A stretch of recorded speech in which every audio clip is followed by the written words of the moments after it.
जो काशी में जो बुलडोज़र चलाया योगी आदित्यनाथ की सेना ने, वो कैसा लगा बुलडोज़र?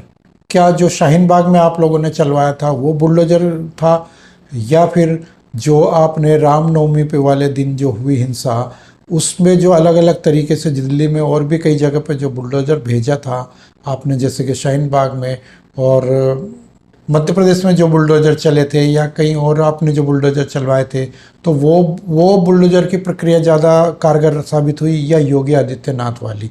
योगी जी ने आज सिर्फ एक ही जगह बुलडोज़र चलवाया और पूरे देश में तहलका मच गया, सीधा टेलीकास्ट हुआ है, और कहीं ना कहीं आप लोगों ने भी अपने दफ्तरों में बैठ कर के वो प्रोग्राम देखा होगा, और बहुत अच्छा प्रोग्राम रहा।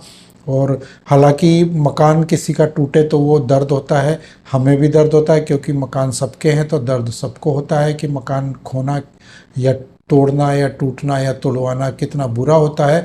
तो बावजूद इसके मकान को तोड़ा गया, तो कहीं ना कोई समस्या तो रही होगी, जिसकी वजह से ये समस्या का समाधान निकाला गया या तोड़ा गया। हालांकि ये समस्या का परमानेंट इलाज, या यूँ कह लो कि ये प्राकृतिक तरीके से एक उपचार नहीं है, ये इलाज ऐसा नहीं है जो परमानेंट हो। इसका कोई परमानेंट सॉल्यूशन ढूंढना चाहिए, और इस समय जो परमानेंट सॉल्यूशन है वो योगी आदित्यनाथ के पास नहीं है। वो इस समय जो है वो नरेंद्र मोदी जी के हाथ में है, गृह मंत्री श्रीमान अमित शाह जी के पास है। लेकिन सवाल ये आता है कि अगर आप लोगों ने शाहीन बाग में भेजा हुआ बुलडोज़र भी आपका वहाँ से खाली हाथ लौट आता है, तो और ऊपर से अगर आप लोग ये बहाने बनाए कि पर्याप्त बल नहीं भेजा गया था इसलिए वापस आना पड़ा, तो आप देख लीजिए उदाहरण कि किस प्रकार से बुलडोज़र चलाया जाना चाहिए, किस प्रकार से चलता है, और प्रक्रिया किस प्रकार की होनी चाहिए।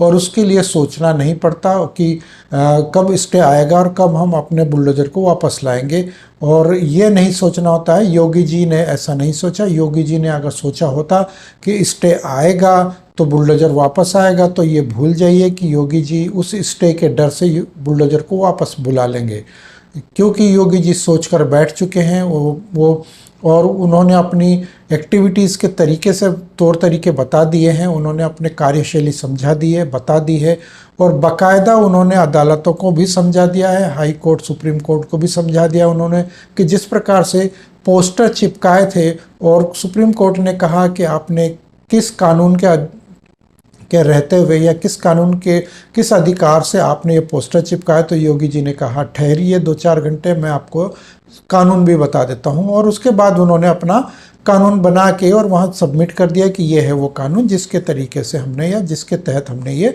पोस्टर चिपकाए थे। तो उसके बाद कानून भी वहाँ को, अदालत भी वहाँ कुछ नहीं कर पाई।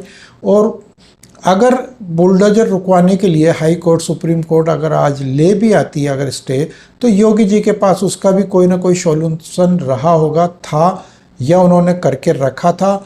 ये हम इसको लेकर हम आशान्वित है, क्योंकि योगी जी ने अगर जो ठान लिया है तो वो करके दिखाएंगे, और वो कर रहे हैं, ना कि वो अमित शाह या नरेंद्र मोदी के बुलडोज़र की तरह है वो, ताकि वो ट्यूबलेस होते हुए भी वो पंचर हो जाते हैं। यानी कि वो ऐसे बुलडोज़र हैं जो ख़राब हो जाता है रास्ते में और वहाँ तक पहुँच नहीं पाता है। तो यहाँ मैं सलाह दूंगा श्रीमान अमित शाह जी को, श्रीमान नरेंद्र मोदी जी को, कि आप लोगों के पास कम से कम 2 साल का समय बचा हुआ है। 2 नहीं तो आप 1 साल ही मानकर चलिए। अगर आप आज भी अपने आने वाले समय को संभालना चाहते हैं, सुधारना चाहते हैं, तो आप अपने बुलडोज़र का मुंह उस स्थान पर ले जाइए जहां पर उसको चलाने की आवश्यकता है। आप जिस प्रकार से तुष्टीकरण कर रहे हैं एक विशेष समुदाय का, वो कहीं ना कहीं आप लोगों को भारी पड़ने वाला है, और 2024 के लिए कहीं ऐसा ना हो, क्योंकि योगी जी ने जिस प्रकार से बुलडोज़र चलाया है, ये पिछले जितने बुलडोज़र चले हैं, और जिस प्रकार से गैंगस्टर्स का इनकाउंटर किया है, वो उनको एक बहुत बड़े पद की ओर ले जा चुका है।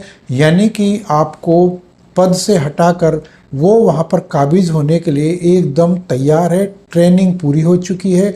और पहले ये कहा जाता था कि नरेंद्र मोदी को गुजरात वालों ने ट्रेंड करके भेजा है दिल्ली, अब हम कह रहे हैं कि हम यूपी वाले मिलकर श्रीमान योगी आदित्यनाथ को दिल्ली भेज रहे हैं और हमने उससे ज़्यादा ट्रेंड किया। और नो डाउट कि ये आप लोगों को भी पता है योगी जी कितने ट्रेंड है, वो नरेंद्र मोदी से ज़्यादा अनुभव रखते हैं, ज़्यादा समय से वो सांसद हैं। आप तो सिर्फ एक विधायक रह चुके हैं, लेकिन नरेंद्र मोदी तो गुजरात में विधायक के तौर पर चुनाव लड़े थे और विधायक रहे थे, लेकिन यहाँ पर योगी आदित्यनाथ सांसद हैं, वो शुरुआत से ही अपने सांसद का उनको अनुभव ज़्यादा है। तो यानी कि सीधी सी बात है कि वो प्रधानमंत्री पद के सबसे बड़े दावेदार हैं।